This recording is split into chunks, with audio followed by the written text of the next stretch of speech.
Yes, sir. Ano yun, sir? Morning. Ano yun, sir? 2019? Anong problema, sir? Nanginginig, sir eh. Nininik. Ayan, pag nirevolution mo, Pasok ako, sir, ha? sige po. Kagabi lang po yan eh. Ayan oh. Ito, sir. Pinalitan ko na ganun pa rin eh. Ah, replacement lang pinalit nyo. Opo. Mas maganda to. Original. Ulit po yung...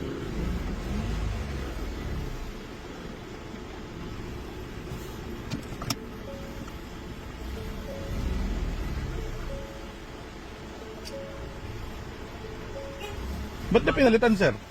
Tumata. Akala ko kasi, ano eh, sa ignition coil lang eh. Ito, kabit natin itong isa. Tapos saka natin i-diagnose. Mas okay to, eh.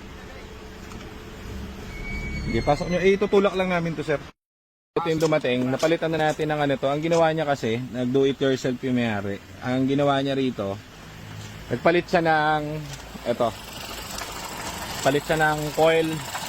Tapos, nagpalit siya ng oxygen sensor. Tapos everything. Napamahal pa siya yan. Ito yung bago niyang coil. Ito yung luma. Working to. Ang problema niya lang talaga, spark plug. Hindi oxygen sensor kasi sira na talaga yung spark plug eh. So, unahin niyo muna spark plug pag magda-diagnose kayo. Ganyan. Ayan, sunog na. So, spark plug lang muna kasi lalabas dun sa code, coil, magmi-misfire, saka oxygen. Spark plug muna papalitan nyo. Kaso, napalitan namin spark plug ngayon. Pakinggan nyo, may kalug no. So, doon na to for the timing kasi may something na eh. Iba na yung tunog. May kalansing na. Pero umokay na yung kanyang nire-request na mataas yung idling, nawawala yung power. Umokay na. Kaso nga, may ano na talaga. Ang nagiging problem lang talaga nito guys, paparitayin nyo agad to. Yan, okay na. Accurate na siya. Maingay lang talaga yung engine niya. Kahit dito rinig ko eh. Kanina kasi sungaw, saka nawawalan ng power. Yan. Accurate na. Maingay lang yung engine niya. So, dapat to i-retiming na. Kasi, pag ginamit mo ng ganyan yan, lalo lang lalalayan. Baka masira pa yung engine. Ayan o, kalug. Diba? Rinig nyo? Hindi siya sa loob eh. Sabi ng head mechanic natin, baka balancer niyan doon sa loob, may kinain na preb. So, i-request natin kay sir, huwag na muna gamitin to, para timing niya muna. Lagi yan, may tumarating dito, nagiging cause ng mga ganyang problem nila, eh hindi pa nire-timing. Sabi sa kanya kasi nung binilan niya, nire-timing na. Eh imagine, spark plug na, hindi ka makapagpalit, retiming pa kaya. So huwag kayong umasa dun sa binibilan nyo na pinangako na ano, unless nakita nyo at meron kayong video. Ito kasi walang kahit anong bakas na nire-timing na. So yun lang, tapos na to. Advice natin yung may-ari. Natin itong binili kong putyo-putyong ano, extra lang. Meron naman kaming isa. Kaso minsan kasi naghihiraman. Ang jump start. Mura lang eh. Pero tignan natin kung uubra. Galing Temu. Nakita ko lang. Natin kung kaya magpa-jump start ng kotse.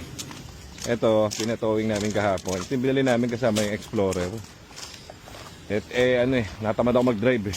So, hindi naman tinatamad. May goat kasi ako ito. Hindi pa masyado magaling. Hindi makakapiga. Hindi makakapiga ng maayos. So, pinatowing na lang namin. Meron naman tayong kapartner na nagtotow. Rico, walang yaya, sira agad. Hayop yan. Wala pa ako nagagawa, sira na. Hayop, demonyo. Demonyo ang puta. Ano makakabit? Dito lang yun. Ang demonyong Temu to. Hindi ko pa nga nakakabit, sira na. Ay.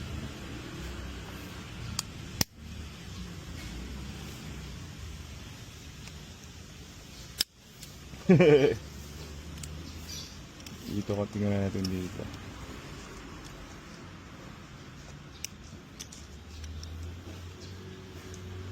Tingnan natin. Jump start muna natin. Ayan.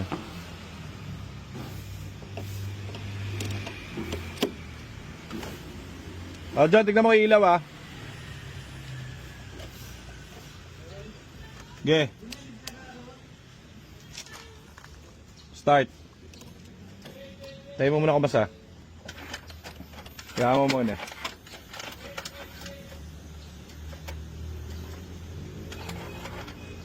Okay.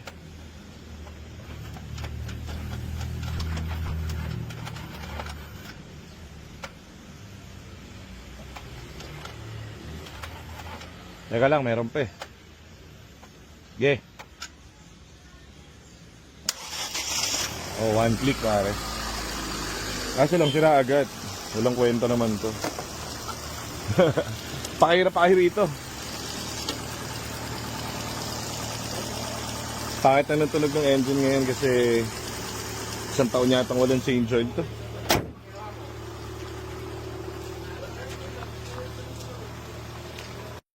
Sa bante mga John.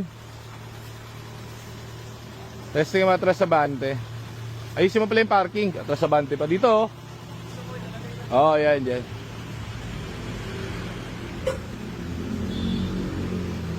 Masarap may bintana.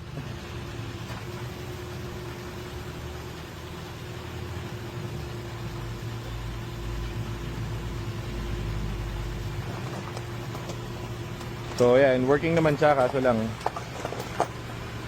pinatowing pa rin. Ha? Wala pang karga eh. Hindi pa yata kaya ng baterya nito. Painitin mo pa. Paginitin mo pa yan. Totally patay yung ano eh, baterya niya eh, no? Reds talaga, walang ilaw dito eh. Sa auto. Hindi pa kumasa kasi.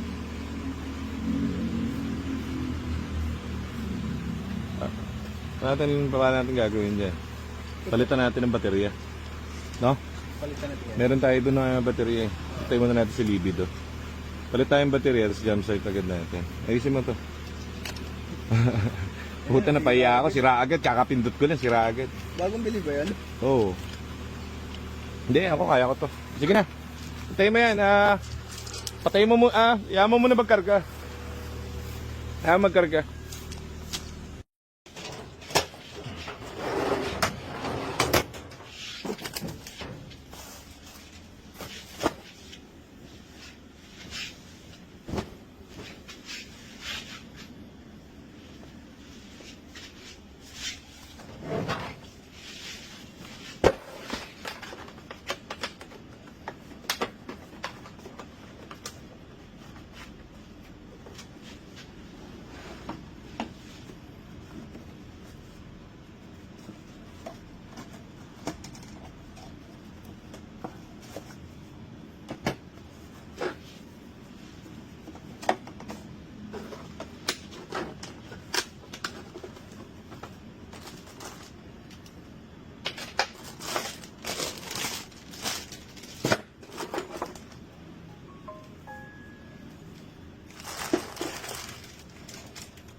Tagal.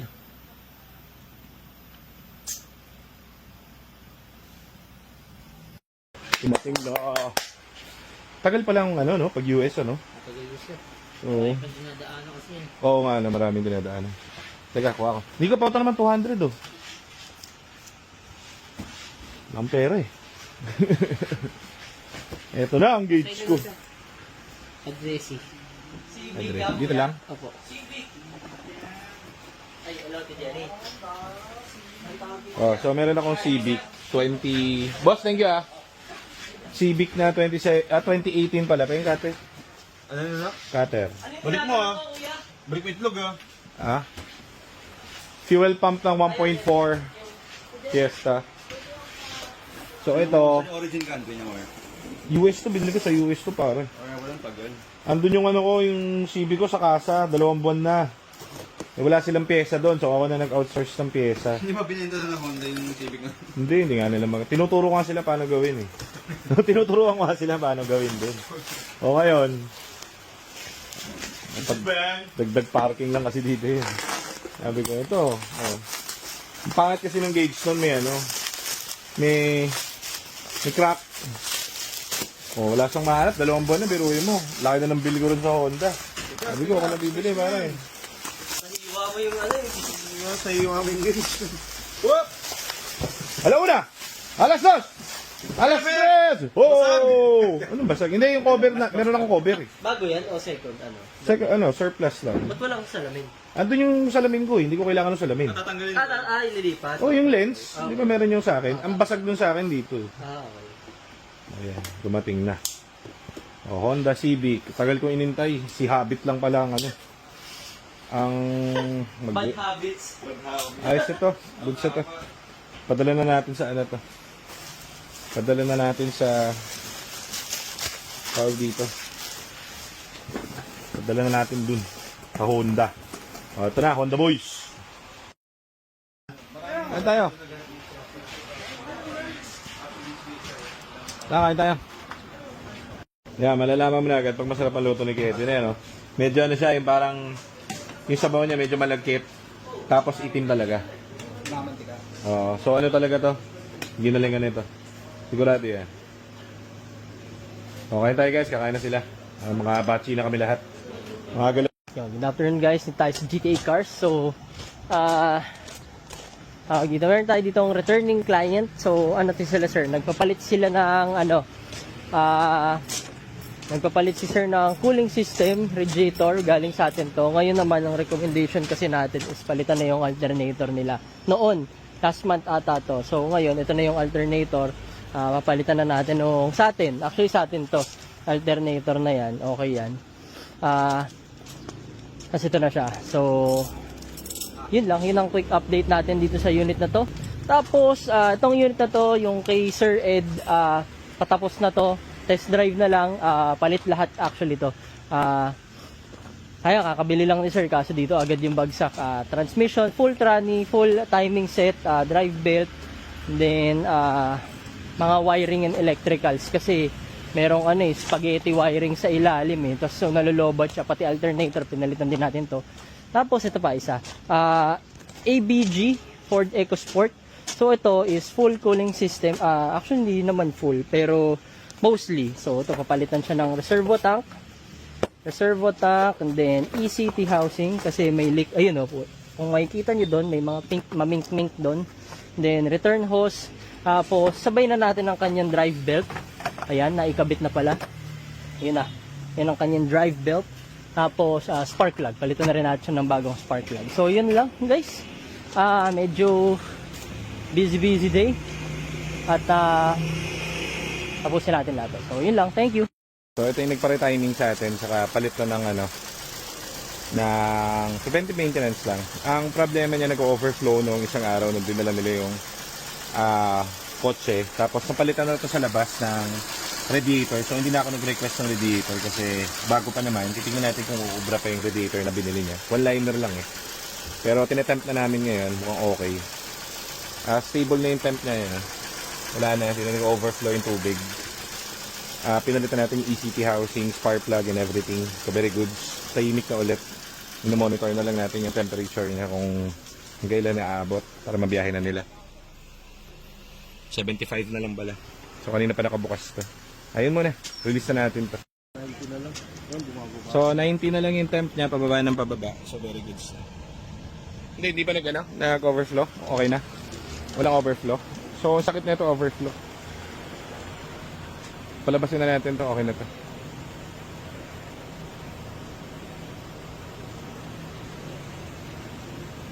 Ay, oo nga pala, tanggal yung ano niyan. Okay, so ayan, wala nang overflow. Okay na. All good.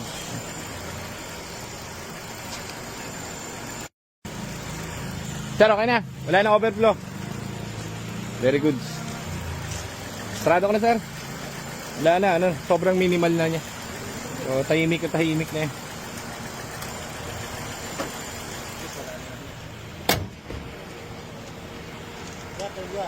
No problem, sir. Ay, Testing ko lang. Testing mo lang? Okay. Ma'am, ingat po. Thank you po.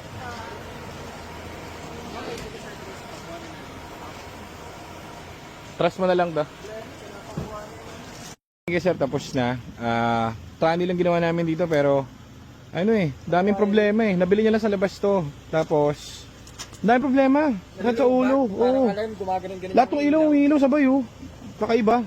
Alam naman ni sir, nabili niya kasi sa labas. So, ready siya gumastos. Magpa-transmission sa amin. Sinabay na namin yung mga wiring. Ano pa ba ginawa dito? PMS? More on sa Oo. electrical, mga alternator. Hindi, pina-timing yata. Sinabay. Kasi Timing manipis plus, na. transmission. Nakuha niya manipis na yung belt. Para masisira na yung belt. So, sinabay na namin. Pakita mo yung wire na na tinanggal dito. Spaghetti wire pare. Parang Ewan ko. Swerte nung nung buyer, nung seller. Ito yung dahilan. Kaya, Ayan. magkandalo. Baka ka ito nakasira ng transmission. Ginawa namin yung tranny. Di gawa na yung tranny. Plug and play naman lahat yon. Ay pa rin tumino. Kasi tingnan nyo kung gaano karami kung ano pinagagawa dun sa tinanggal na namin, pinaano na namin sa electronics namin. Very goods na. Minomonitor na lang. Baka re-release na rin natin. May onti pang hagok. Tignan natin yung spark plug. Tapos goods na yan pare. Ganda rin naman Kaso nga bili ka na lang sa amin Ready made na Ito kay ma'am Ilang taon na ba yung kay ma'am Hope? Sa taon? Ilang taon na sa ito ka? 1 year na. 1 year. 1 year now. Tawag doon, papaayos ng bumper. Ito, tranny, engine. Pili ka, yung lang sa amin. So, pa-service sa atin, 2011, gasket lang, tapos PMS, then aircon, yun lang, Freon, nagre-Freon lang tayo. Very good, maganda yung tunog ng engine. Wala kahit anong error. Daily nung mayari, so very good. Release na natin, tapos na. Ma'am, ingat kayo ma'am. Thank you po. Ingat po kayo. Kaya Edwin, pa-assist si ma'am. Ay, sticker ni ma'am. Nabigyan mo sticker si ma'am. Ma'am, ingat kayo ma'am. Assist mo si ma'am, kaya Edwin. Tiga, pa yun si ma'am Rizal. Dami tayong kliyente, tiga Rizal. Wala nang problema yung kotse. Ganda ng kotse niya, Tahimik. Lang, mga putyo-putyo lang. Yung mga Reprion lang, ganun lang. Change oil, yun lang ginawa. Okay, maganda yung kotse niya. Very good. Ay, ginawa pala natin dyan dati, tumatagas yung yung tubo, sabi ni Joseph, inayos niya na. Gasolina. Dati pa yun, long time. Okay naman, ganda yung kotse. Yun, so bago paglabas, tayo, ang tawag dito. May dumating, ito, bago. Tingnan natin kung anong problema. Sa atin ba to? Hindi. Inquire lang.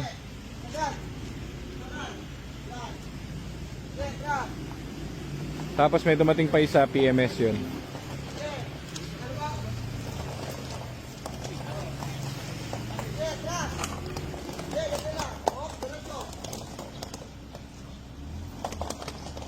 Pogi So, to? Ford Focus. Kakabili lang ni sir. 3 months ago. Transmission ang problem. So, pina-check up lang sa amin. Ang code niya ang tawag dito, stock engage, saka madami. Puro lahat yung shift part, di na kaya reprogram to. To? Transmission buo, shift part at clutch. So, parang kabayo yan pag tumatak. Sir, ingat sir. Okay. Wala akong charge. Wala sir, no problem. Sige lang sir, ingat lang kayo. Takbo nyo lang sir, dapat mabagal. 50-60. Ingat sir. So ayan, larga na si sir. Sinabihan na lang namin ang gagawin. Ma'am, ingat kayo ma'am. Thank you po. Ingat po kayo. Kaya Edwin, pa-assist si ma'am. Ay, sticker ni ma'am. Nabigyan mo sticker si ma'am. Ma'am, ingat kayo ma'am. Assist mo si ma'am, kaya Edwin. Tiga, pa yun si ma'am Rizal. Dami tayong kliyente, tiga Rizal. Wala nang problema yung kotse. Ganda ng kotse niya, Tahimik. Lang, mga putyo-putyo lang. Yung mga Reprion lang, ganun lang. Change oil, yun lang ginawa.